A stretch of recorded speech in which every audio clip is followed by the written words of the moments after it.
প্রিয় দর্শক, ইস্পানি মির্জাপুর শুভরাত্রিতে আপনাদের সবাইকে স্বাগত জানাচ্ছি। রাজনীতির উত্তাপ নিয়ে আমরা কথা বলবো। প্রিয় দর্শক, আপনারা দেখতে পাচ্ছেন যে ইতিমধ্যে সরকারের 2 মাস পার হবার পরপরই জাতীয় সংসদ এবং সংসদের বাইরের রাজনীতির যেটা উত্তাপ সেটি কিন্তু আমরা দেখতে পাচ্ছি, এবং সে বিষয়ে কথা বলবার জন্য আজকে আমাদের সাথে অতিথি হিসেবে রয়েছেন রাজনৈতিক বিশ্লেষক ও দৈনিক ইত্তেফাকের নির্বাহী সম্পাদক সিনিয়র সাংবাদিক জনাব সালেউদ্দিন রয়েছেন আমাদের সাথে আরেকজন অতিথি রয়েছেন শিক্ষক ও গবেষক প্রকৌশলী মার্দিয়া মমতাজ। তাকে আমরা অভিনন্দন জানাই। তিনি বাংলাদেশ জামায়াত ইসলামের পক্ষ থেকে নারী সংরক্ষিত আসনে তিনি ইতিমধ্যেই দলের পক্ষ থেকে নমিনেশন পেয়েছেন। আমাদের সাথে দুজন অতিথি রয়েছেন। প্রিয় দর্শক, আমরা পুরো অনুষ্ঠান জুড়ে কথা বলবার চেষ্টা করব যে রাজনীতির মাঠে কি হচ্ছে সেগুলো নিয়ে কথা বলব। আমি জনাব সালাউদ্দিন ভাই আপনাকে দিয়ে শুরু করতে চাই। ত্রয়োদশ জাতীয় সংসদ নির্বাচন, এই নির্বাচনের মধ্যে দিয়ে বিএনপি নিরঙ্কুশ সংখ্যাগরিষ্ঠতা অর্জন করে তারা সরকার গঠন করেছে। বাংলাদেশ জামায়াত ইসলাম তারা বিরোধী দল অবস্থান করছে। সংসদের শুরুটার আগে আমরা দেখেছি যে মাননীয় প্রধানমন্ত্রী বিএনপি চেয়ারম্যান জনাব তারেক রহমান বিরোধী দলীয় যে নেতা তার বাড়িতে গিয়েছেন, এনসিপি প্রধানের বাড়িতে গিয়েছেন, অন্যান্য যারা রাজনীতির মাঠে এখন বড় প্লেয়ার সকলের সাথে দেখা করেছেন। সংসদ শুরু হয়েছে। সংসদ শুরু হওয়ার প্রথম থেকে আমরা দেখতে পাচ্ছি সংসদের মধ্যে উত্তপ্ততা ছিল, কিন্তু ইতিমধ্যে 2-4টি বিষয়কে কেন্দ্র করে, বিশেষ করে জুলাই সনদ, গণভোট এবং ইতিমধ্যে আমরা গুপ্ত একটি শব্দ লেখাকে কেন্দ্র করে আমরা দেখেছি ছাত্র রাজনীতি উত্তপ্ত হচ্ছে, জাতীয় রাজনীতি উত্তপ্ত হচ্ছে, এবং সংসদ এবং সংসদের বাইরে রাজনীতির উত্তাপ বেশ মনে হচ্ছে যে ছড়াচ্ছে। আপনি সর্বশেষ অবস্থাকে কিভাবে দেখবেন? জাতীয় সংসদের সরকারি দল হিসাবে বিএনপি রয়েছে, বিরোধী দল হিসাবে জামাত রয়েছে, আপনার বিশ্লেষণ। না, ধন্যবাদ। এই সব আলোচনা কিন্তু দীর্ঘদিন ধরেই হচ্ছে এই নির্বাচনের পর থেকেই। আর উত্তাপের যে বিষয়টা বললেন না, তো এই উত্তাপ শুধু উত্তাপ না, এই ইয়ার পর 12 ফেব্রুয়ারি নির্বাচনের পর থেকে আমরা যারা এই অভ্যুত্থান করছে, অভ্যুত্থান তো সকলে মিলে করছে, তো কারো বেশি অবদান কারো কম অবদান, কিন্তু আমরা দেখতেছি যে একটা অনৈক্য তৈরি হওয়া, এটাও কোনো দোষের না, অনৈক্য থাকতেই পারে, রাজনৈতিক আদর্শিক অনৈক্য তো থাকবেই, কিন্তু এইটা বড় ধরনের ঘটনা প্রবাহের দিকে নিয়ে যাওয়ার আলামত থাকতে পারে। যেমন ধরেন শব্দগত কিছু দেখা গেছে। বিরোধী দল এনসিপি, জামাত, এদেরকেও কেউ এই সরকারকে এই জুলাই সনদ, এই সাংবিধানিক গণভোটের এই যে বিধান, এই বিধান অনুযায়ী সংস্কার না করলে উৎখাত করা হবে, পালিয়ে যেতে হবে, এরকম শুনতেছি। আবার সরকারি দল থেকেও প্রতিহত করা হবে। কাদের প্রতিহত করা হবে? যারা শান্তি শৃঙ্খলা বিঘ্ন করবে। যেমন আজকেই পত্রিকায় একটু আগেই দেখলাম 173 দিন হরতাল দেওয়ার পায়তারা করতেছে বিরোধী দল, এরকম একটি বক্তব্য চলে আসছে। আমরা সাধারণ মানুষ যারা রাজনৈতিক কোনো দলের সঙ্গে যুক্ত নই, উনি আছেন, উনি শিক্ষক, কিন্তু জামাত ইসলামের রাজনীতির সঙ্গে যুক্ত। আমরা যারা যুক্ত নাই, কিন্তু আমরা হয়তো কোনো না কোনোভাবে সমর্থক, তো আমরা সমর্থক হতে পারি, এবং জুলাই অভ্যুত্থানের আমরা একজন সমর্থক।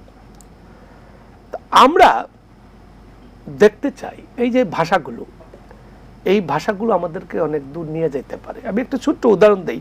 আপনি যেটা বললেন শুরুতেই যে গুপ্ত দেয়াল লেখা নিয়ে অঘটন ঘটেছে, আপনি খেয়াল করবেন 91 সালে জামাতের সমর্থনে বিএনপি ক্ষমতায় আসছে, এবং ওই সময় একটা আলোচনা হয়েছিল, ধারণা হয়েছিল যে জামাত আর বিএনপির মধ্যে একটা গোপন আঁতাত ছিল আওয়ামী লীগকে টাকানোর জন্য। তারপরে রাজশাহী বিশ্ববিদ্যালয়ে উনি যেহেতু জামাতের সক্রিয় রাজনীতির সঙ্গে যুক্ত আছেন, উনি ভালো বলতে পারবেন। রাজশাহী বিশ্ববিদ্যালয়ের একজন ছাত্র, তার নাম হিমু, সম্ভবত আমার নামটা যদি ভুল না করি, শিবির দ্বারা সে নিহত হয়েছিল। ওই ঘটনা নিয়ে সংসদ উত্তপ্ত হইল। তারপরে ওই জায়গা থেকেই আসলে জামাতের সঙ্গে বিএনপির বিচ্ছিন্নতা শুরু হয়। পরবর্তীতে জামাত আওয়ামী লীগের সঙ্গে এই যে সংসদ থেকে পদত্যাগ করে এবং আওয়ামী লীগের সঙ্গে এই তত্ত্বাবধায়ক শাখার দাবিতে এবং একই সঙ্গে সরকার উৎখাতের আন্দোলনের দিকেও যায়। এই যে জামাত 2001 সালে থেকে 2024 সাল পর্যন্ত এটা তাদের মধ্যে ঐক্যবদ্ধ কোনো জোট না থাকলেও তারা বিভিন্ন সময় এক সময় তো জুলীয় জোট সরকার ছিল, তারপরে তারা বিভিন্ন ফোরামে তারা একটা ঐক্যবদ্ধ ছিল ফেসিবাদ বিরোধী লড়াইয়ে। এখন এই যে লড়াইয়ের পরে 5ই আগস্টের পর কিছু অঘটন ঘটলো। 5ই আগস্টের পর কি দুই পক্ষ থেকেই একে অপরকে একটা গণশত্রু পরিণত করে ফেলল। বিএনপি থেকে বলা হয় জামাতের ভোট বাহিনী নোংরা, অশ্লীল ইত্যাদি ব্যবহার করে। এমনকি এই এনসিপি এবং ছাত্র শিবিরের ছেলেরা তারা ওই যে আপনার পুরান ঢাকায় কিভাবে ঘটনাগুলো তৈরি হয়, পুরান ঢাকায় একটা ওই যে পাথর দিয়ে একটা তেতলি দিয়ে একজনকে মারা হয়েছিল, এক ব্যবসায়ীকে। ওই ঘটনার পরে ওই দিন ঢাকা বিশ্ববিদ্যালয়ে একটা অশ্লীল স্লোগান হয়েছিল, আপনার মনে আছে? সেটা তারেক রহমানের নাম বলে, টিনের চালে কি, আমি ইত্যাদি বলবো না।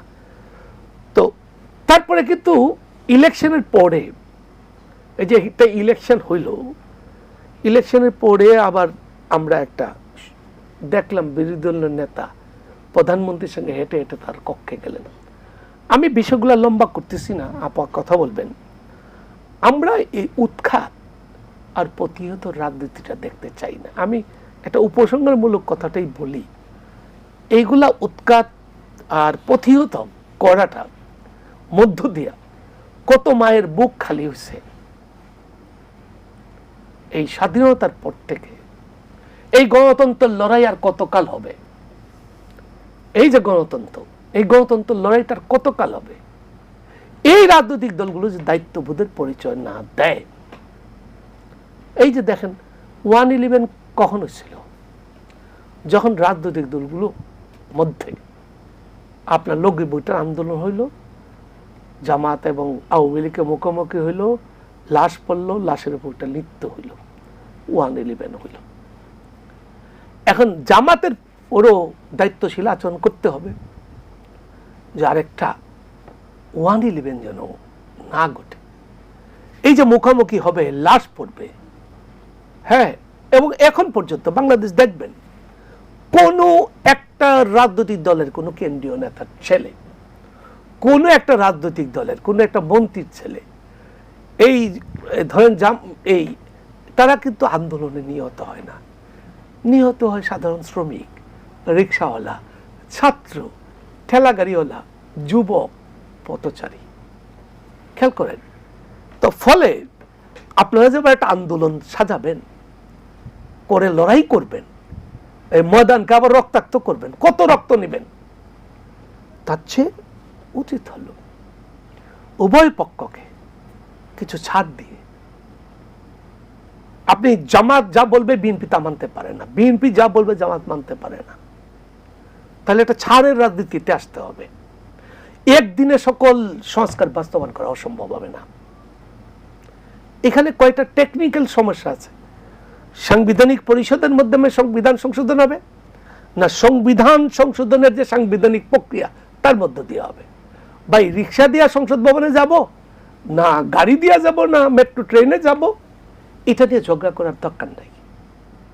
মূল বিষয়টা হলো সংবিধান সংশোধন করা। একভাবে করলেই হইল, একভাবে করলেই হইল। তো ফলে এই যে প্রথম দিন থেকে লড়াই শুরু হয়ে গেছিল কিন্তু যে এই সাংবিধানিক পরিষদের শপথ না নিলে আমরা সংসদে যাব না, শপথ নিব না। পরে কিন্তু এইটা বলার পরেও জামাত দায়িত্বশীলতার পরিচয় দিয়ে শপথ নিয়েছে। আমি হয়তো ধরে নেব এর মধ্যে দুই পক্ষের মধ্যে হয়তো কোনো যোগাযোগ হয়েছে, কোন একটা মধ্যস্থতাকারী ছিল, ফলে এই মধ্যস্থকারীর মধ্যে দিয়ে আবার জামাত কিন্তু শপথ নিয়েছে, এনসিপিও নিয়েছে, তারা সংসদে গিয়েছে। এখন এই যে সংকটগুলো, জুলাই সনদ হবে না সাংবিধানিক আদেশ হবে না গণভোট বাস্তবায়ন হবে, এগুলো তাদের দায়িত্বশীলতার পরিচয় দিয়ে উভয় পক্ষকে ছাড় দিয়ে জাতিকে একটা সুষ্ঠু গণতান্ত্রিক প্রক্রিয়ার মধ্য দিয়ে নিয়ে যেতে হবে। এটাই হচ্ছে আমার আকাঙ্ক্ষা। আমি মনে করি দেশের মানুষের আকাঙ্ক্ষা এইটা, যে দেশকে একটা স্থিতিশীলতা, আমাদের দেশের অর্থনৈতিক অবস্থা কিন্তু ভালো না। ভালো না মানে এই না যে বিএনপি এসে খারাপ করে ফেলছে, বিষয়টা তা না।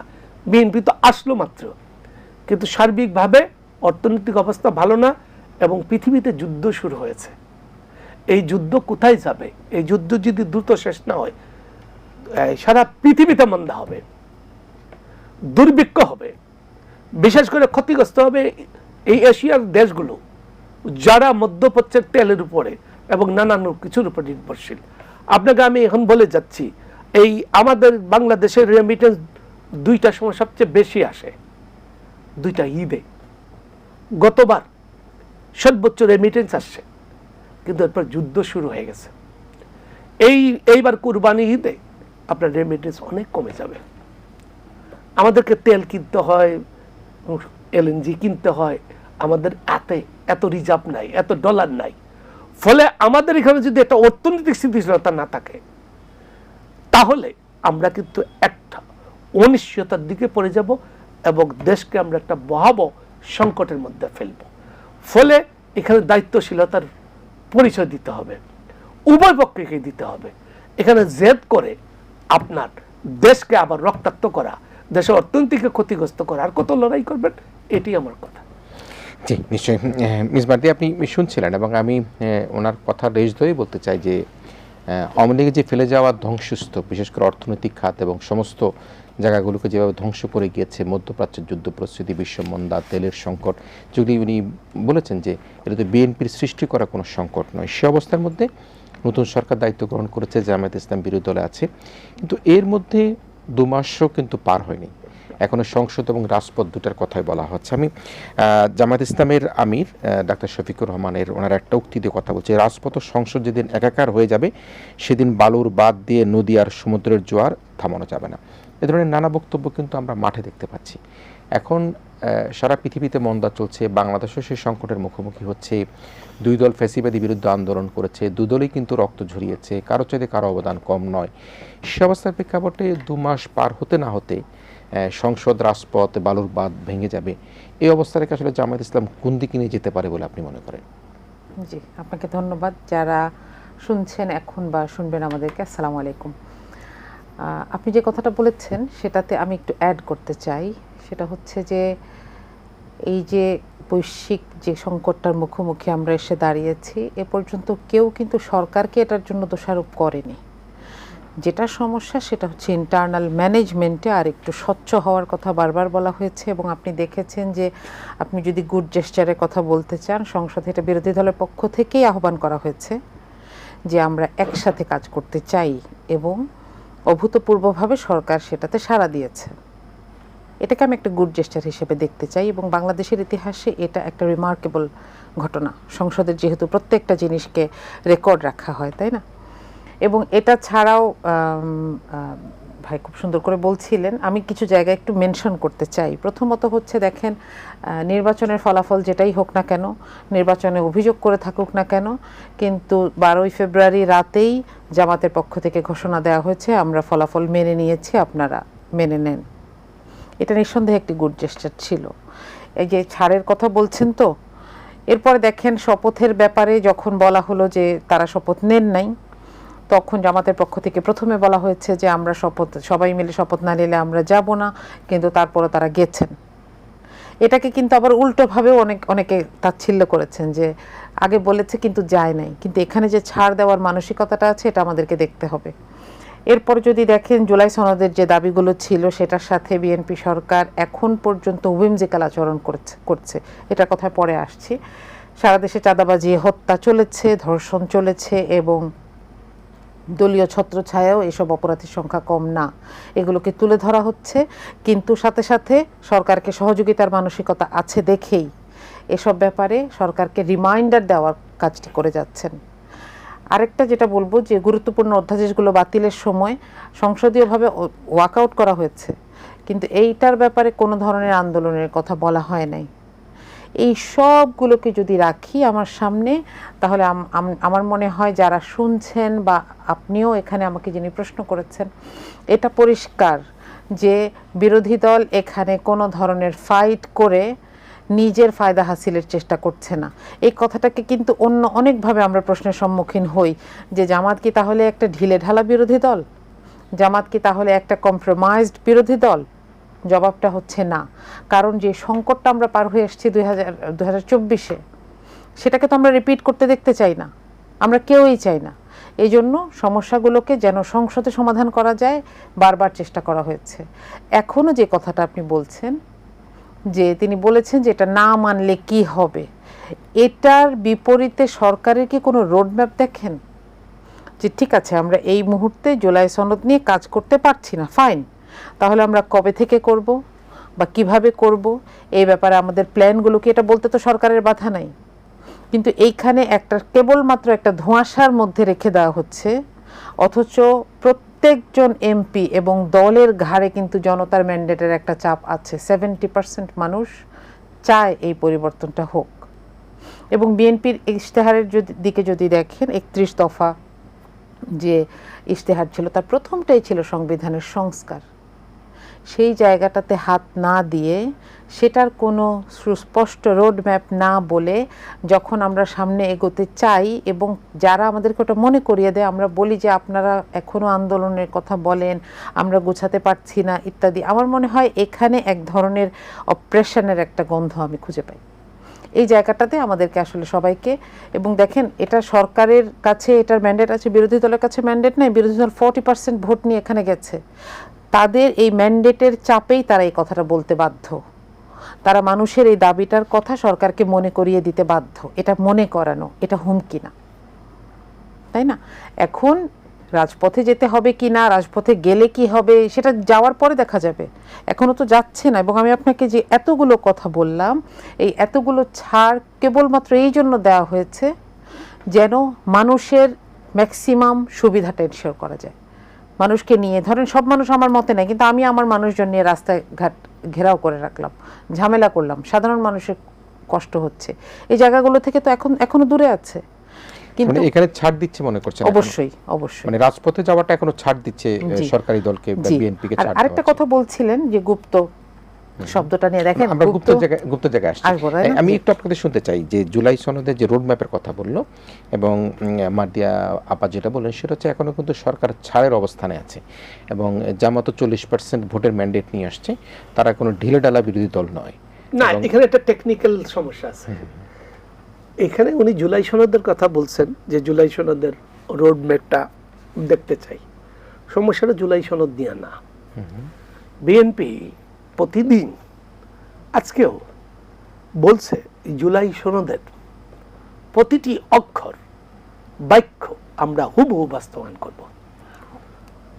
প্রশ্নটা জুলাই সনদ নিয়ে না, কিন্তু জুলাই সনদ সকলে কিন্তু ঐক্যবদ্ধভাবে জুলাই সনদে স্বাক্ষর করেছে এবং নির্বাচনের ফলাফল প্রকাশের পর আপনার এনসিপি করছে, এর আগে তারা করে নাই। জামাত, বিএনপি এবং অন্যান্য রাজনৈতিক দল করছে। এখন সমস্যা জুলাই সনদ নিয়ে না, সমস্যাটা হয়েছে জুলাই সনদের পরে আরো দুইটা জিনিস হয়ে গেছে। একটা হলো সাংবিধানিক আদেশ জারি হয়ে গেছে। এই সাংবিধানিক আদেশ জারির ক্ষেত্রে কোনো রাজনৈতিক ঐক্যমত ছিল না এবং এই সাংবিধানিক আদেশ জারির ক্ষেত্রে কোনো রাজনৈতিক দলের সঙ্গে বৈঠক হয় নাই। আমি বলছি না এই সাংবিধানিক আদেশটা মন্দ কাজ করছে, তখন একটা সংকট তৈরি হয়েছিল। যখন জামাত সই করলো, এনসিপি করলো না, কেন করলো না তার একটা কারণ তো ছিল। কারণ ছিল এনসিপি বলতেছিল এই জুলাই সনদ যে বাস্তবায়ন হবে, কিভাবে বাস্তবায়ন হবে তার রোড ম্যাপ আমরা আগে দেখতে চাই।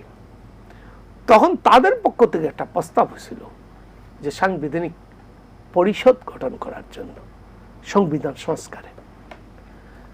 তো জামাত সই করে আসার পরও জামাত কিন্তু শর্ত সাপেক্ষে সই করতে গেছিল। তারাও বলে আসছিল যে আরো অনেকগুলা বিষয়, যে এই জুলাই সনদ যে বাস্তবায়ন হবে, এই বাস্তবায়ন কি প্রক্রিয়া হবে তার একটা আমরা নমুনা দেখতে চাই। তারা ওই অধ্যাদেশ জারি করে তারা এটা করতে প্রস্তাবও দিয়েছিল। তো এইগুলা নিয়ে অনেক আলোচনা হইল যে অধ্যাদেশ জারি করে সংবিধানের বিধান পরিবর্তন করা যাবে কিনা, যেটা আইয়ুব খান করেছিলেন, জিয়া রহমান পঞ্চম সংশোধনী এবং এরশাদ সাহেব সপ্তম সংশোধনীর মাধ্যমে করেছিলেন, কিন্তু সেগুলো ছিল মার্শাল ল প্রক্লেমেশন, তখন সংবিধান স্থগিত ছিল। তাহলে এখন অধ্যাদেশটা কিভাবে জারি হবে, এই প্রশ্ন নিয়ে যখন সংকট হয়ে গেল, তখন তারা নিয়ে আসলো যে এই সাংবিধানিক আদেশের ভিত্তিতে গণভোট হবে। কারণ এই প্রশ্ন কিন্তু সংবিধান বিশেষজ্ঞ তুললো, আমরা তুললাম। তখন ঐকমত্য কমিশন নিজে নিজেই ঠিক করলো যে সাংবিধানিক আদেশের ভিত্তিতে গণভোট হবে। এই যে হইল, এইটা নিয়ে কিন্তু কোন রাজনৈতিক দলের সঙ্গে কোনো বৈঠক হইল না। ঐকমত্য কমিশনের সমস্ত কার্যক্রম সমাপ্ত হওয়ার পরে এটা হইল। খেয়াল করেন, ঐকমত্য কমিশন সমস্ত কাজ শেষ করে সে সংবিধান বিশেষজ্ঞদের সঙ্গে তার মতো করে, সব সংবিধান বিশেষজ্ঞ না, তারা যাদেরকে পছন্দ করছে তাদেরকে ডেকে নিয়ে গেছে। হয়তো তারা যেরকম চাইছে এরকম যারা বলবে তাদেরকেও ডেকে নিয়ে যেতে পারে। কিন্তু তখন অন্তর্বর্তীকালীন সরকার একটা বিপদের মধ্যে ছিল। দেখেন, কিছু কিছু সময় কৌশলে অনেক কাজ করতে হয়। কি বিপদ ছিল? বিপদ ছিল বিএনপি ঈদের আগে, রমজানের আগে নির্বাচন চাইছিল, ঠিক আছে? ডক্টর ইউনূস সাহেব আর তারেক রহমান সাহেব যে লন্ডনে বৈঠক করলেন, তারপরে আপনাদের বর্তমান পররাষ্ট্রমন্ত্রী এবং বর্তমান অর্থমন্ত্রী, পররাষ্ট্রমন্ত্রী ছিলেন সরকারের জাতীয় নিরাপত্তা উপদেষ্টার দায়িত্বে, আর অর্থমন্ত্রী এবং তৎকালীন জাতীয় নিরাপত্তা উপদেষ্টা একটা যৌথ সংবাদ সম্মেলন করলেন, করে বললেন রোজার আগে ইলেকশন হতে পারে দুটি শর্তে। একটা হলো বিচার যদি দৃশ্যমান হয় এবং সংস্কার যদি দৃশ্যমান হয়। তো ওই প্রশ্নে যখন দেখা যায় নির্বাচনে একটা অনিশ্চিত হয়ে যায়,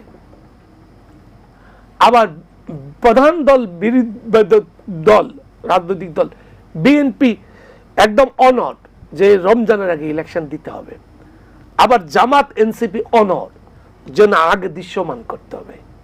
এই দৃশ্যমানের বিপদ হইল এই সাংবিধানিক আদেশ এবং সংবিধান পরিষদ।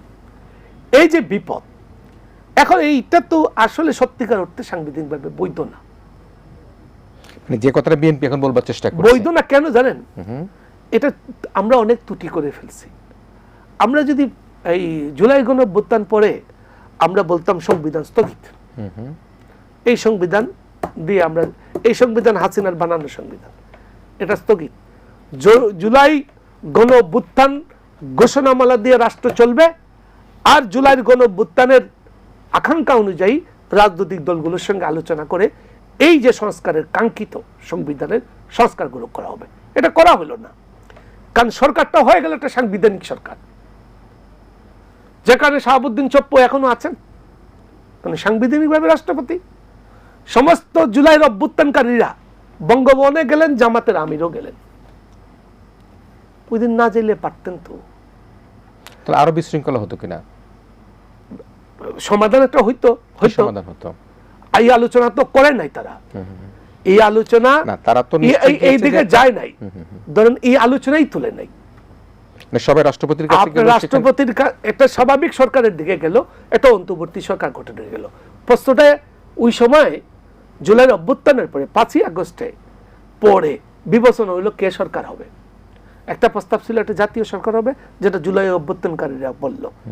বিএনপি আপত্তি দিল যে না, এটা অন্তর্বর্তীকালীন সরকার হোক এবং অন্তর্বর্তীকালীন সরকার দেশের পরিস্থিতি শান্তি শৃঙ্খলা রক্ষা করে দ্রুত সময়ের মধ্যে একটা নির্বাচন দেবে। তো এই যখন বিএনপি জাতীয় সরকার মানল না, তখন আসলে একটা অন্তর্বর্তীকালীন সরকারের চিন্তা।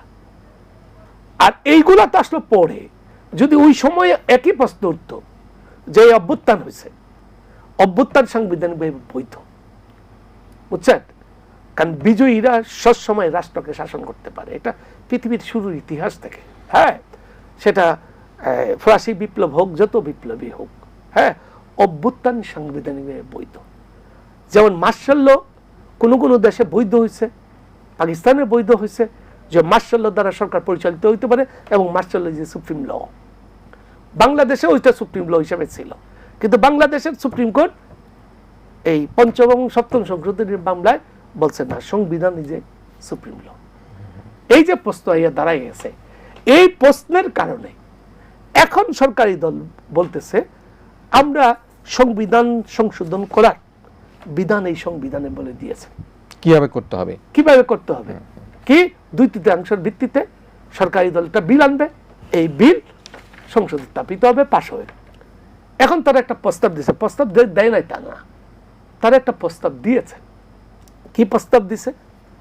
অতীতে বড় আকারে যখন সংবিধান সংশোধন হয়েছিল, আওয়ামী লীগ করেছিল, যা তত্ত্বাবধায়ক সরকারের বিধান ফালাইয়া দিল বড় আকারের, ওই সময় পঞ্চদশ সংশোধনী, ওই সময় তারা একটা সংবিধান সংশোধন বিষয়ক একটি কমিটি করেছিল, আপনার মনে আছে কিনা? সুরঞ্জিত সেনগুপ্ত সাজেদের নেতৃত্বে একটা কমিটি করেছিল। এই কমিটি সমস্ত রাজনৈতিক দল, মানে বিরোধী দল ছাড়া আর কি, রাজপথের বিরোধী দল ছাড়া, এবং সংবিধান বিষয়ক অবসরপ্রাপ্ত বিচারপতিকে নিয়ে করেছিল। ওই রকমই একটা সংবিধান সংশোধন, সংবিধানের বিধান অনুযায়ী এই সংসদে বর্তমান স্বরাষ্ট্রমন্ত্রী তিনি প্রস্তাব দিয়েছেন বিরোধী দলের কাছে, আসুন আমরা একটা সংবিধান সংশোধন কমিটি করি, করে আমরা সংবিধানের এই জুলাইয়ের সনদ বাস্তবায়ন করি। এখন প্রশ্ন হলো, আমি একটু ক্লিয়ার করে নেই, জুলাই সনদের মধ্যে যখন জুলাই সনদ হয়, এই জুলাই সনদ করতে গিয়ে দ্বিমত ছিল, দীর্ঘ বৈঠক তো হলো, এই বৈঠকে অনেকবার মেয়াদও বাড়ানো, বৈঠকে একটা ঐক্যমত ছিল। ঐক্যমত কি? সমস্ত কিছু বিষয়ে জামাতও দ্বিমত ছিল, কিছু বিষয়ে কমিউনিস্ট পার্টির দ্বিমত ছিল, কিছু বিষয়ে বিএনপির দ্বিমত ছিল। তো সমাধান তো যাচ্ছিল না, অনেক কষ্ট করেছে ঐক্যমত কমিশন। তখন একটা সমঝোতা আসলো যে নোট অফ ডিসেন্ট থাকবে। জামাতে অনেক নোট অফ ডিসেন্ট আছে, ইয়ারও ওই যে ইয়াতে আপত্তি আর কি, সেই নোট অফ ডিসেন্টের কথা এখন বিএনপি বলবার চেষ্টা করছে। তাদের বক্তব্য হলো যে তখন ঐক্যমত কমিশনটা সিদ্ধান্ত দিল যে যাদের যে এই নোট অফ ডিসেন্ট আছে, সেই আলোকে তারা তাদের ইস্তেহারে উল্লেখপূর্বক নির্বাচনে বিজয়ী হয়ে আসলে, যে বিজয়ী আসবে জনগণের ম্যান্ডেট যে নিয়ে আসবে সে তার মতো করে করবে। এটাই ছিল ঐক্যমত। পরবর্তীতে যে এই সাংবিধানিক আদেশ জারি হয়ে গেল, গণভোট হয়ে গেল, বিএনপি গণভোটে আপনি খেয়াল করে দেখবেন শুরুতে কিন্তু গণভোটের পক্ষে আছে না বিপক্ষে আছে তারা বলে নাই। তারপর অনেকদিন পরে বর্তমান প্রধানমন্ত্রী একটা ভাষণে বললেন যে জুলাই সনদে, এই স্বাক্ষরিত জুলাই সনদের এই যে ইয়ে সহ এই ইয়েটা বাস্তবায়ন করা হবে, মানে গণভোটের পক্ষে উনি সমর্থন দিলেন। মানে জুলাই সনদ অনুযায়ী গণভোটে যে কয়েকটা প্রশ্ন আছে, এই প্রশ্ন অনুযায়ী না, কিন্তু উনি বললেন জুলাই সনদ অনুযায়ী গণভোটের ইয়ে বাস্তবায়ন করা হবে, অথবা গণভোটে হা ভোট দেন। এখন তো সংকট আয়টা দেখা দিছে যে গণভোট তো বিজয় লাভ করছে কতগুলো প্রশ্নে, দেখেন কতগুলো সমস্যা হয়ে আছে। 4টা প্রশ্ন ছিল, কিন্তু সেখানে এই 4টা প্রশ্ন কিন্তু জুলাই সনদের সঙ্গে বিরোধী। জুলাই সনদের আলোকিত হয় নাই, কারণ দ্বিমতের অংশ এখানে ছিল না। যদি বলতো, আপনাকে কিন্তু হাত পা বেঁধে দিছে, বলছে তুমি এই 4টা প্রশ্নের মধ্যে হয় হা দিবা না দিবা, কোনো একটাতে আপনি হা দিতে পারতেছেন না, কোনো একটাতে না, পুরোটার উপরে হা না দিতে হবে, পুরো একটার উপরে হা না দিতে হবে। এই যে কৌশলে বন্দী হয়ে গেল, মাঝখান দিয়ে ডক্টর ইউনূস একটা নির্বাচন দিয়ে উনি বিদায় নিতে চাইলেন। এখন রাজনৈতিক দলগুলো এরাই কিন্তু দীর্ঘকালের মিত্র, এরাই কিন্তু আওয়ামী লীগকে বিতরণ করছে।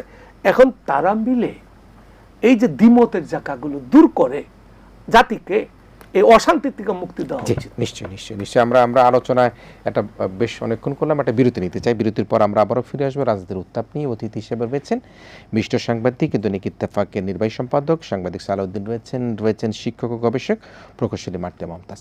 আমরা ছোটটা বিরতির পর আবার কিছুক্ষণের মধ্যে ফিরে আসছি।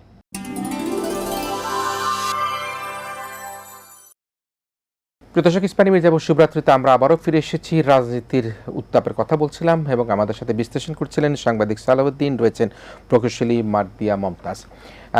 সাংবাদিক সালাউদ্দিন কিন্তু নানা বিশ্লেষণের মধ্যে দিয়ে যে অন্তর্বর্তীকালীন সরকারের অধ্যাদেশ নিয়ে একটা জটিলতার পরিস্থিতির কথা বললেন এবং সেই কারণের জন্যই এখন তিনি শেষে যেটি বললেন যে এই ধরনের সাংঘর্ষিক পরিস্থিতি কিন্তু কাম্য নয়। তারপরেও কিন্তু যে অধ্যাদেশগুলো জারি করেছে সেই অধ্যাদেশ জারি করার এখতিয়ার অন্তর্বর্তীকালীন সরকারের ছিল কিনা এবং যেটি গণভোটের 4টি প্রশ্ন দেওয়া হয়েছিল সেই প্রশ্নই কি আসলে গণভোটকে উপযুক্ততা দেয় কিনা, নোট অফ ডিসেন্ট ছিল, সেই নোট অফ ডিসেন্টের প্রশ্ন আসছে। সে কারণের জন্যই বিএনপি এখন যেটি বলছে সেটিকে কিন্তু বিএনপি বারবার বলছে যে তারা অক্ষরক্ষে জুলাই সনদকে তারা বাস্তবায়ন করার চেষ্টা করবে। কিন্তু বাংলাদেশ জামায়াতে ইসলাম তারা কিন্তু এই জুলাই সনদ, গণভোট, এই ইস্যুগুলোকে বিএনপি বলার পরও তারা কিন্তু এই ইস্যুগুলোকে তারা মনে করছে যে আসলে রোড ম্যাপ দরকার, যেটা খানিক আগে আপনি বললেন। তো সেই জায়গাটাকে আসলে জামাতের আরেকটু স্পষ্টতা এবং বিএনপির সাথে কিভাবে এবং জামাত বিএনপি, বিএনপি জামাত কিভাবে এটাকে আরও একদিকে যেতে পারে আপনি যদি বিশ্লেষণ করেন। জি, আমার মনে হয় এখানে প্রশ্নগুলো সহজ এবং গুটি কয়েক প্রশ্ন আছে যেগুলো জবাবগুলোও সলভড, কিন্তু কোনো একটা কারণে দেখেন এখানেই সদিচ্ছার অভাব থাকার কারণে একটা অনাস্থা তৈরি হচ্ছে। প্রথম কথা হচ্ছে জুলাই সনদের ভিত্তিতেই তো গণভোটের এজেন্ডাগুলো ঠিক করা হয়েছে এবং সেই এক্সিস্টিং এজেন্ডাতে প্রধানমন্ত্রী তারেক রহমান নির্বাচনের আগে হ্যাঁ ভোট চেয়েছেন, জুলাই সনদের আলোকে চেয়েছেন ভাই বললেন, অথবা হ্যাঁ ভোট চেয়েছেন, এভাবেও যদি আমি বলি। এখন 4টার একটাতে দ্বিমত হলে মানুষ কোন ভোট দিবে, এটার রায় তো মানুষের হাতে। দেখেন বিএনপির 31 দফার সাথে সবাইকে একমত এবং সবাই 31 দফাকে বুঝে ধানের শীষে ভোট দিয়েছে। আমি তো চ্যালেঞ্জ করে বলতে পারি যে বিএনপির পোস্টেড নেতাকর্মীরাও 31টা পড়েছেন কিনা অথবা ব্যাখ্যা করতে পারবেন কিনা। তাহলে এখানে আমাদের কথা হচ্ছে, প্রথম কথা হ্যাঁ ভোট দেওয়ার মাধ্যমে যে ম্যান্ডেট সেটাকে আমাকে অ্যাকাউন্টেবিলিটিতে নিতে হবে, প্রথম কথা। আমি এটাকে কিছুতে ইগনোর করতে পারি না। দ্বিতীয় কথা হচ্ছে সংশোধন না সংস্কার, এটা নিয়ে শুরু থেকে একটা বিতর্ক হচ্ছে। আমার আন্ডারস্ট্যান্ডিংটা খুব সিম্পল, যেহেতু আমি এই ফিল্ডের মানুষ না, আমি যেভাবে বুঝেছি আমি যদি সেটা বলি, বিগত ফ্যাসিস্ট সরকার 15তম সংশোধনী সহ এর পরের সংশোধনীগুলোর মাধ্যমে সংবিধানের কিছু কিছু জায়গাকে আনচেঞ্জেবল করেছেন, এখনও সেটা আছে এবং এটা এমন আনচেঞ্জেবল যে 350 জন যদি হ্যাঁ বলেন তাহলে এটা চেঞ্জ হবে না। প্রথম ভাগ, দ্বিতীয় ভাগ, তৃতীয় ভাগ, যেখানে আমাদের মৌলিক চাহিদা, মৌলিক অধিকারের বর্ণনা আছে, রাষ্ট্র পরিচালনার 4টি মূলনীতি আছে এবং 150 অনুচ্ছেদ 150 যেখানে বলা আছে স্বাধীনতার ঘোষককে, সংবিধান অনুযায়ী কিন্তু এখনও স্বাধীনতার ঘোষক শেখ মুজিবুর রহমান, এবং এইটা যদি 350 জন ভোট দিয়ে হ্যাঁ বলেন তাও এটা চেঞ্জ করা যাবে না। এটাকে আমি কিভাবে সংসদের সামনে আনি এই প্রশ্নকে? এই যে মৌলিক পরিবর্তন, এটার জন্য সংসদকে একটা নতুন সিট নিতে হবে, সেই নতুন জায়গাটার নাম হচ্ছে গণপরিষদ, যেটার শপথকে বিএনপি ইগনোর করেছে। তাহলে এই সংসদের তো ইখতিয়ার নাই, দুই পক্ষ মিলে কমিটি করলেও ইখতিয়ার নাই। আমি গণপরিষদের সদস্য হিসেবে শপথ নিলেই কেবল আমি সেই জায়গায় যেতে পারবো যে আমি ওই অপরিবর্তনীয় জায়গাগুলোকে পরিবর্তন করতে পারবো। সেটা ইগনোর করে আমি এখন বলছি আসেন দুই পক্ষ মিলে বসি, দুই পক্ষের কমিটি হোক, এটা তো ইররিলেভেন্ট। আমি সমাধান কি করতে চাই? এবং আমি একটা বিশ্বাস হয় আমার যে জনাব স্বরাষ্ট্রমন্ত্রী জনাব সালাউদ্দিন কিংবা আইনমন্ত্রী যিনি একজন প্র্যাকটিসিং লয়ার, তাদের কারোরই এই আন্ডারস্ট্যান্ডিংয়ে অসুবিধা থাকার কথা না, যেটা আমি বুঝতে পারছি। তাহলে এখানে সমস্যাটা কোথায় আমি জানি না, এবং এটাই একটা অনাস্থা তৈরির জন্য অনেক বড় একটা ইস্যু, তাই না? তাহলে এই জায়গাটাকে তো আমাদেরকে ক্লিয়ার করে আসতে হবে।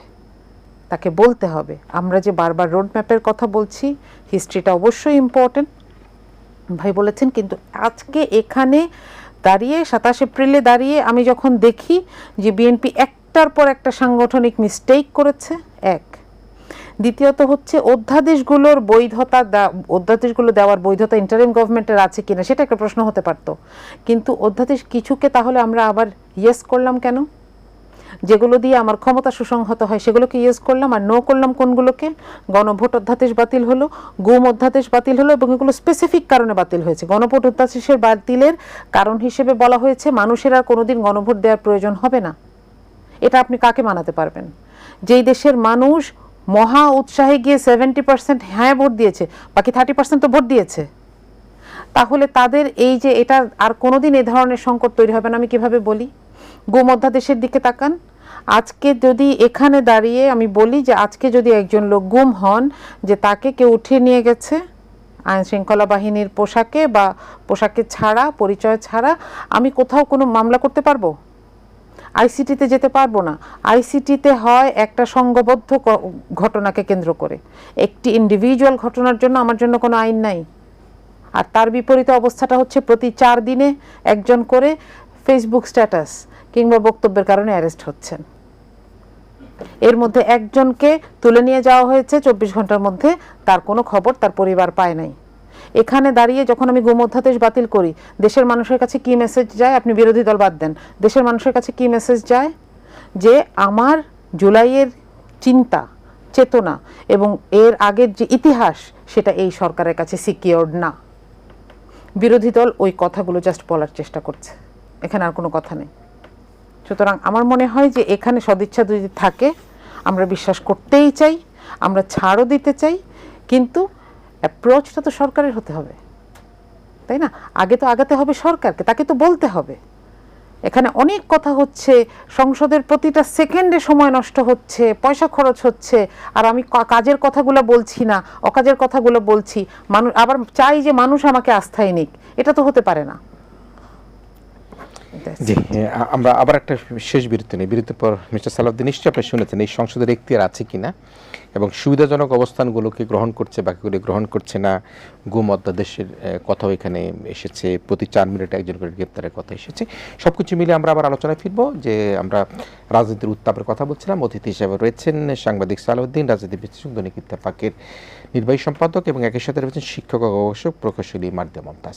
প্রিয় দর্শক, ইস্পানি মির্জাপুর শুভরাত্রিতে আমরা শেষ বিরতি নিচ্ছি, আবার অল্প কিছুক্ষণের মধ্যে ফিরে আসছি।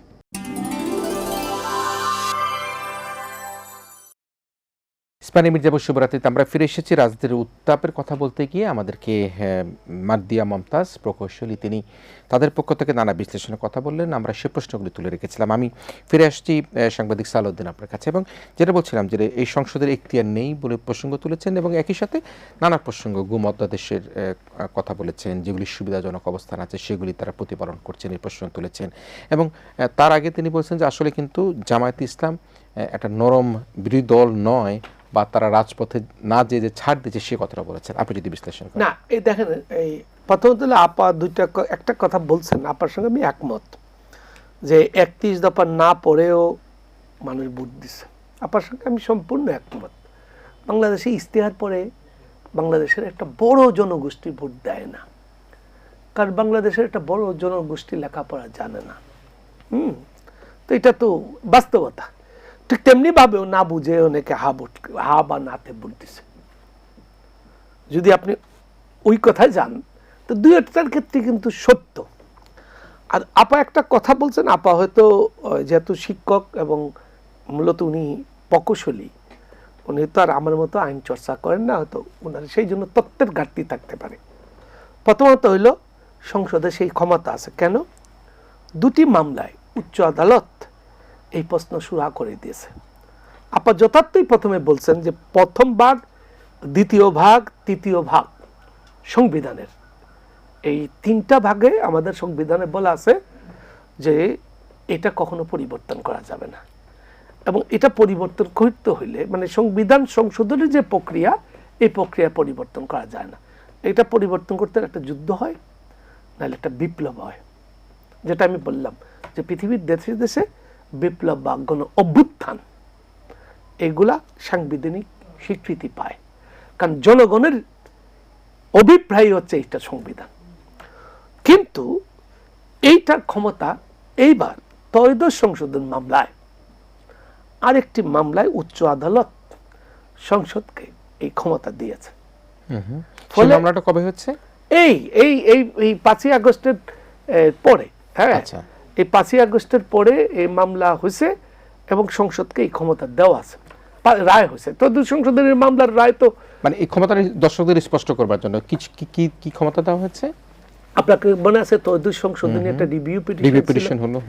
এই মামলায় আরেকটি, আমি ঠিক আমার এই মুহূর্তে রাষ্ট্র বনাম কার মামলা এটা মনে নাই, দুটো মামলায় আমার কাছে আছে, আমি জানি এটা।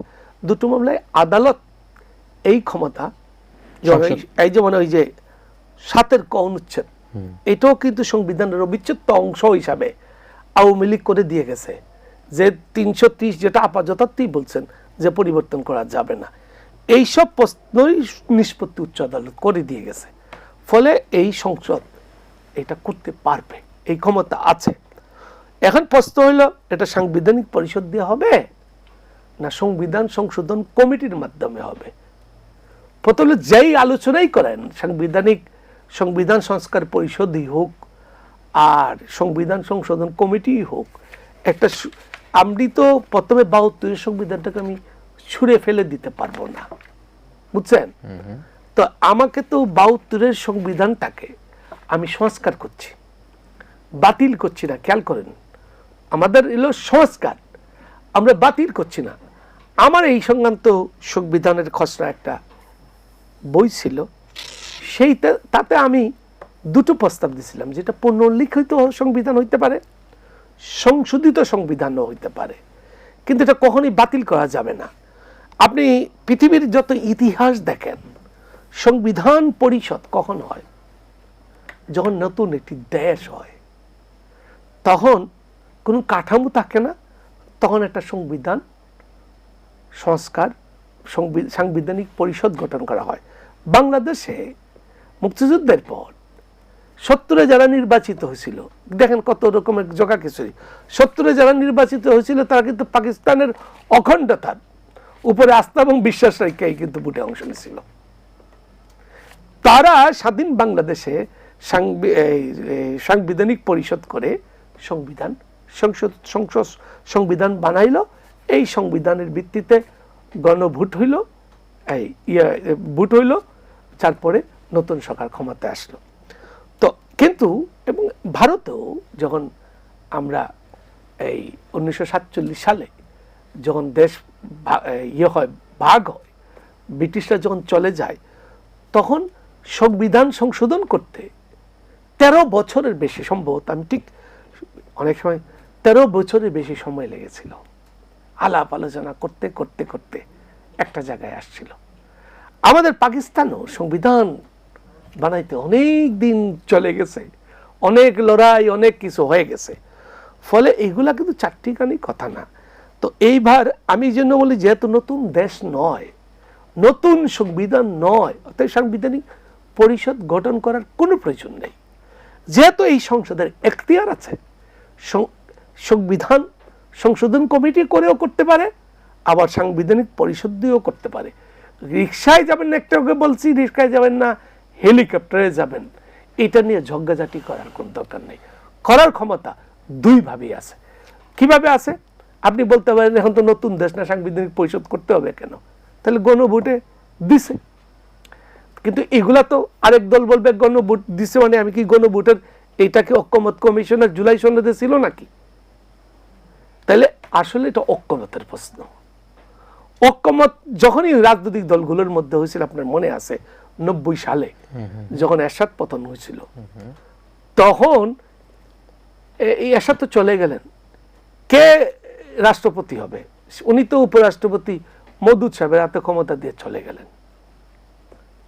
তাহলে এখন কি হবে সরকারটা? তখন অনেক দিন আলোচনার পরে কয়েকদিনকে চলে গেল।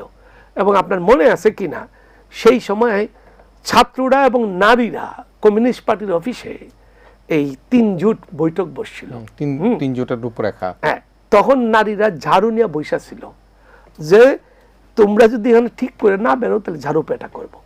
তখন শাহাবুদ্দিন সাহেবের নাম আসছিল, সাংবিধানিক ভাবে আসে নাই, অসাংবিধানিক ভাবে। কারণ শাহাবুদ্দিন ছিলেন প্রধান বিচারপতি, প্রধান বিচারপতি তত্ত্বাবধায়ক সরকারের দায়িত্ব নিলেন এবং এটা পরবর্তীতে সংবিধানের অংশ করা হইলো। দ্বাদশ একাদশ সংশোধনীর কথা আপনার মনে আছে, এই সংশোধনের মধ্যে বৈধতা দেওয়া হইলো। তো এখন বাংলাদেশে বহু অবৈধ জিনিস বৈধ হয়েছে। আমি যদি আপনি যদি ইয়ের কথায় আসেন, আমি বলবো এই সাংবিধানিক আদেশ অবৈধ। কিন্তু আবার যদি আপনি আসেন জনগণের ইচ্ছা অভিপ্রায়, তাহলে এটা বৈধ। জি, তাহলে এটা আসলে এই জনগণের ইচ্ছা এবং অভিপ্রায়টা তো অক্ষমতার ভিত্তিতে। নিশ্চয়ই। জনগণকে যদি আপনি দ্বিধা বিভক্ত করে রাখেন, বিএনপি বলতেছে আমাকে সংখ্যাগরিষ্ঠ লোক ভোট দিছে, তো জনগণের অভিপ্রায়টা আমি কিভাবে বুঝবো? জামাত বলবে এটাই জনগণের অভিপ্রায়, গণভোটে এটাই ভোট দিছে। এই যে সংকট, এই সংকটটা আলোচনার ভিত্তিতে সমাধান করতে হবে। জি, আপা একবারে শেষ মুহূর্তের জন্য, আমি সময় কম দিতে হচ্ছে আপনাকে। জি, আপনি যদি কিছুটা বলেন আপনার কোনো। আমি একটু কয়েকটা জায়গায় একটু কথা বলে আপনি আমাকে যে কথাটা বলেছেন সেটার ব্যাপারে একটু কথা বলতে চাই। প্রথম কথা হচ্ছে যে এটা কিন্তু সংবিধানেই রিটেন, যে নতুন সংবিধান বা সংবিধানের লেখার জন্য দুইটা অপশনই বলা আছে। উনি একটা বলেছেন একটা নতুন দেশ যখন তৈরি হবে, এবং আরেকটাও বলা আছে যে বিপ্লব পরবর্তী সময়ে এটা লেখার জন্য গণপরিষদের একটা অপশন রাখা আছে। সুতরাং এটা নেওয়ার সুযোগ নেওয়ার জন্য যে গণভোটের আয়োজন করা হলো, সেটা তো কোনো ক্রমেই অসাংবিধানিক না। আমি এটাকে আমার অ্যাকসেপ্ট করতে হবে, এবং এটার ব্যাপারে আমার দ্বিমত থাকলে সেটা আমার নির্বাচনের আগে বলার দরকার ছিল যে আমি এটা মানি না। যেটা কিন্তু বর্তমান যিনি স্পিকার তিনি বলেছেন যে আমরা রাজি না হলে, গণভোটে রাজি না হলে ইন্টারিম গভর্নমেন্ট নির্বাচন দিচ্ছিল না। তো এই বিষয়টা আসলে জনগণ কিভাবে দেখবে, এটা জনগণ কাছে ছেড়ে দিতে হচ্ছে। কিন্তু আমার কাছে এই জায়গাটাকে খুব স্বচ্ছ আচরণ মনে হয় না। দ্বিতীয়ত একটা ব্যাপার হচ্ছে যে দেখেন, 70-এর এমপিরা যখন 71-এর নতুন নতুন বাংলাদেশের এমপি হয়ে গেছেন, সেখানে কিন্তু অনেকগুলো অসামঞ্জস্য ছিল, এবং এখানে আর কোনো নির্বাচন হয় নাই। যদিও আগের নির্বাচনে উনি বলছিলেন যে এটা সত্যি কথা যে পাকিস্তানের অখণ্ডতা এবং ইসলাম এই দুটোকে নিয়ে ম্যান্ডেট নিয়ে যে সরকারটা গঠিত হলো, তারা 72-এর সংবিধানে এসে মূলনীতিতে লিখলেন ধর্মনিরপেক্ষতা, আউট অফ নোওয়্যার। এবং এখানে কিন্তু রাষ্ট্রপতি হিসেবে কোনো শপথ নেওয়া হয় নাই। এখানে অনেকগুলো অসামঞ্জস্যতা ছিল। কিন্তু আমার অবশ্য একটা জিনিস জানা নাই, 7-এর কতে যে সংশোধনীর কথা তিনি বলেছেন, যেটার মাধ্যমে এই সংসদ, আমি এটা দর্শকের কাছেও ছেড়ে দিতে চাই যে এই সংসদ আবার সংবিধান সংস্কার, অর্থাৎ প্রথম 3টা ভাগ এবং অনুচ্ছেদ 15 সহ যে কোনো ধরনের সংস্কারে হাত দিতে পারবে কিনা, এই এখতিয়ার দেওয়া আছে কিনা এটা আমার জানা নাই। কিন্তু আমি যতটুকু পর্যন্ত জানি যে এটা নাই দেখেই গণভোটের এই যে জনগণের অভিপ্রায় সেটা জানার জন্যই গণভোটটাকে অ্যারেঞ্জ করতে হয়েছে। নইলে এটা যদি দেওয়া থাকতো তাহলে এই জিনিসটার দরকার ছিল না। এখন এই যে একটা অনাস্থার ব্যাপার তৈরি হচ্ছে, এটার অনেকগুলো বহিঃপ্রকাশ আসছে। আপনি দেখেছেন যে আমি যদি একদম রাজনীতি বাদ দেন, আমি যদি দেশের স্বার্থের কথা চিন্তা করি, সংসদে ঋণ খেলাপি কতজন, তারা সবাই কোন দলের? সরকারি দলের। শুধু 4 জনের কাছে 800 কোটি টাকা, 600 কোটি টাকা। তাহলে বলা হচ্ছে যে তারা বিভিন্ন সময় ফ্যাসিস্টের আমলে ব্যবসা করতে পারেন নাই, এই জন্য তারা এগুলো দেন নাই। তাদেরকে কি এটাকে কোনো ধরনের রিমাইন্ডার দেওয়া হয়েছে? সোজা কথা এই যে এখানে আমি আমার ইলেকশন কমিশন ঘোষিত যেই বিধান, সেটাকে লঙ্ঘিত করে, এবং সংবিধানটা স্পষ্ট আছে, এই ঋণ খেলাপিদেরকে আমি অংশগ্রহণ করতে দিলাম, এমপি হিসেবে মেনে নিলাম। এবং এই সাংবিধানিক জটিলতা আমি কার ক্ষেত্রে দেখাচ্ছি? বিরোধী দলের ক্ষেত্রে দেখাচ্ছি। সংরক্ষিত আসনে একজন অ্যাপ্লাই করেছেন, যিনি 2 বছর আগে সরকারি চাকরি করতেন, তাকে আমি বাদ দিচ্ছি। কিন্তু সরকারি দলের 5 জন, আমি সময় নাই দেখে আপনাকে নাম এবং কারণগুলো বলছি না, সরকারি দলের 5 জন মহিলা সংসদ সদস্য মনোনীত হয়েছেন, যাদের এই সাংবিধানিক জটিলতাগুলো রয়ে গেছে। ডুয়েল সিটিজেনশিপ আছে, বিদেশ থেকে সাহায্য পায় এমন সংস্থায় তাদের জব ছিল, এবং সরকারি চাকরি ছিল অল্প কিছু ইন্টারিম গভর্নমেন্টের সময় 5 জন। তাহলে এই অসামঞ্জস্যগুলো কি আমাদের সামনে সরকারের সদিচ্ছার অন্যরকম ট্রান্সলেশন করে না? আমি এগুলোকে অ্যাড্রেস না করলে আমি শুধু বিরোধী দল না, আমি একজন নাগরিক হিসেবেই তো আমি এগুলোকে অ্যাড্রেস করতে পারি। সেটার আমার জায়গা কোথায়? সেটার জায়গা রাখতে হবে, এটার নামই গণতন্ত্র। নিশ্চয়ই, জি। আমি ওইটা বলে নেই। জি।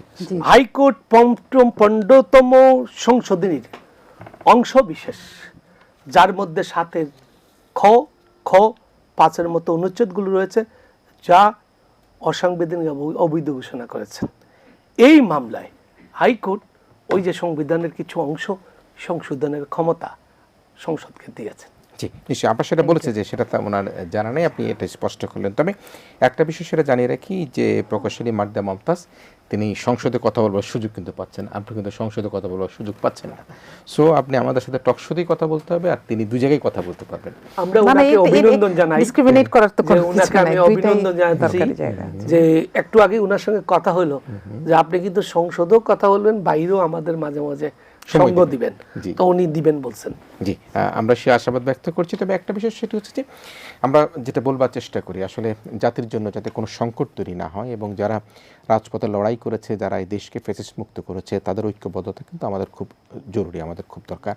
সে কারণে সংসদে যে আলোচনাই হোক না কেন, রাজপথে যে আলোচনা হোক না কেন, সে আলোচনাটা সমাধান কিন্তু আমরা যে জাতির যেটা বাতিঘর, যেটা আশা আকাঙ্ক্ষার প্রতীক জাতীয় সংসদ, তার মাধ্যমে কিন্তু আমরা মাননীয় সংসদ সদস্যরা তারা কিন্তু তার যে সর্বোচ্চ চেষ্টার মাধ্যমে সমাধানের চেষ্টা করুন। এই প্রত্যাশা রেখে রাজনীতিতে যে উত্তাপ, সেই উত্তাপ যাতে আমাদেরকে কোনোভাবে বিশৃঙ্খলার দিকে না যায়, সে আশাবাদ ব্যক্ত করে আমাদের আজকের আলোচনা এখানে শেষ করছি। ইস্পানি মির্জাপুর শুভরাত্রি যারা দেখলেন আপনাদের সবাইকে, একই সাথে আজকের অতিথি আগাম ও ধন্যবাদ জানাচ্ছি প্রকৌশলী মার্দা মমতাজকে, জাতীয় সংসদে যোগ দিবেন বলে আশাবাদ ব্যক্ত করছি, এবং একই সাথে সাংবাদিক সালাউদ্দিন, রাজনৈতিক বিশ্লেষক, তাকে ধন্যবাদ জানিয়ে আয়োজন শেষ করছি। প্রিয় দর্শক, আপনারা ভালো থাকবেন, সবাই মিলে ভীষণ ভালো থাকবেন।